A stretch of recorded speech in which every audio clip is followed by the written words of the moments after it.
Well, hey guys, and welcome back to Ames's Corner. Well, we got that clutch for that Subaru WRX here.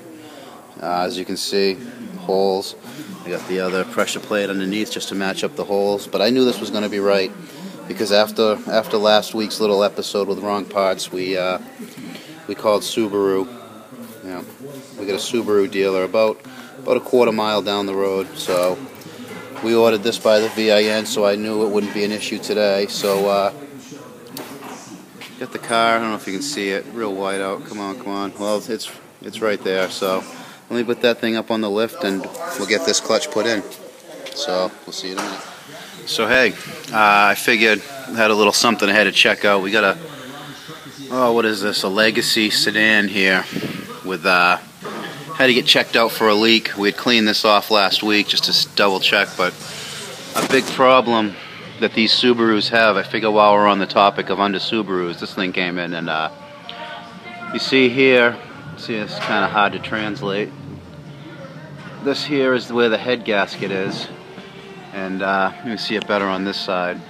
See that little green puddle of coolant leaking right there on the head gasket? Right there. That's the head gasket's leaking, and pretty common problem, pretty common issue on these Subarus, these boxer engines. Those head gaskets, they go, 100,000, 120,000. They'll start to do this and leak onto the exhaust, which here in the state of New Hampshire, if you have any oil or any fluids leaking on or near your exhaust, that's a fail for inspection. So yeah, this is about $1,700 fix, and every one of these engines needs it. Not really the easiest head gasket to do. You don't really have a lot of room with the frame rail, but accessibility is not too bad. You've also got to, usually you do the timing belt and the water pump because you got all that to come apart. So if you're thinking of buying a used Subaru or you have an older Subaru, just keep in mind this is a pretty weak link here. I've seen cars with pretty low mileage with this issue. Sometimes they leak just oil and sometimes coolant. So I got to go give this person some pretty bad news. They just bought this car a month ago. They probably spent about as much on the car as what this repair is going to cost them. You can see all the oil running down the frame rail, this coolant dripping. So yeah, I got to go give someone some bad news. I'm going to pull this thing off the lift, and we'll get into that clutch job. I know that gentleman is probably itching to have his WRX back. So I'll see you in a moment. Alright, well, I got this thing back in here. Hold on a second, I'm gonna grab this little. I got this this cover in and the friction disc all in. That pilot bearing way down inside. This is the clutch alignment tool.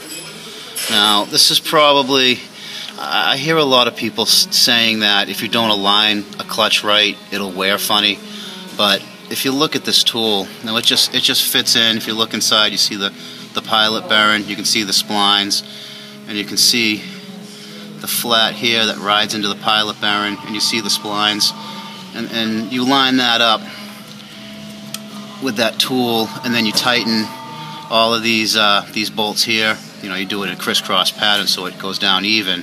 But the first time you put, when you put the tranny in, the first time you push the clutch, it lets the pressure off the friction disc. Now, if you didn't have this right, you wouldn't get the tranny in, because if you look at that,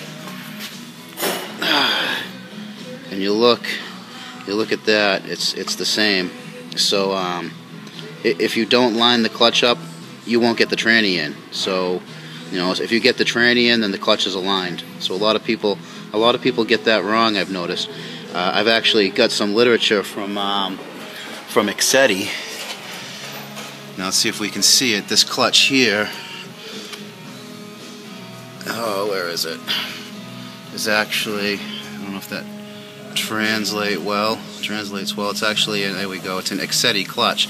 Now I saw some of their literature that said if you didn't line that up right, it would wear the clutch prematurely. But as you can see, it's just for getting the tranny in. So I've actually lined them up by eye before. If you sight down, you can actually see. You can sight a clutch by eye. So I'm gonna slam this thing together.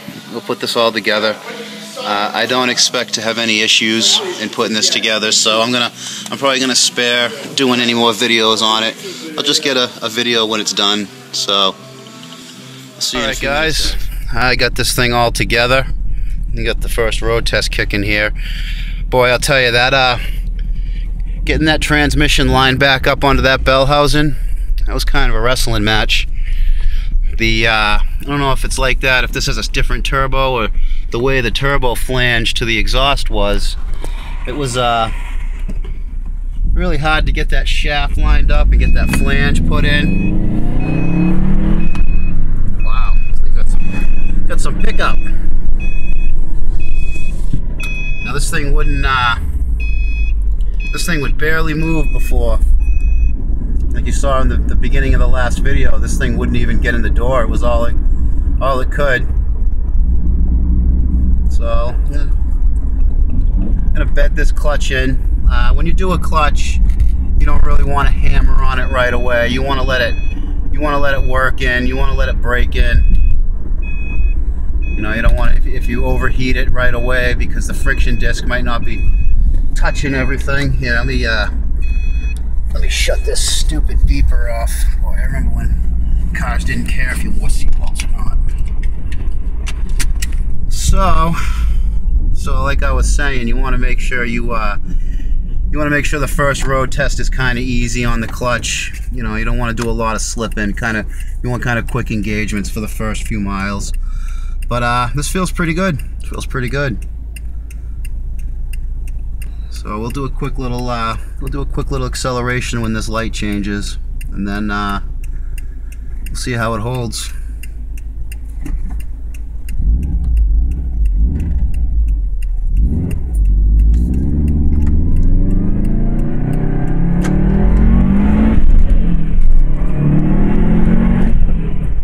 Goes pretty good.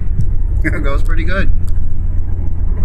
You know, these Subarus, back when I was growing up, they were like a cheaper kind of grandma's car. They weren't really a performance vehicle. I'll tell you, this sure does feel nice. I can't imagine what having a... One thing I've wanted to do is take that Sonnet of mine, and I'm toying around when the engine or the under chassis of that car gives out. I think I'm going to take one of these Imprezas and make this drive line fit in that car. But that's another day. That's another day. That's a long way in the future. So anyway, I'm going to have some traffic coming in a second. I got to take a pretty sharp right-hand corner. So I hope these videos helped you guys out on what roughly is entailed to do a clutch on one of these Subarus. So on that note, guys, keep it out of the cabbage.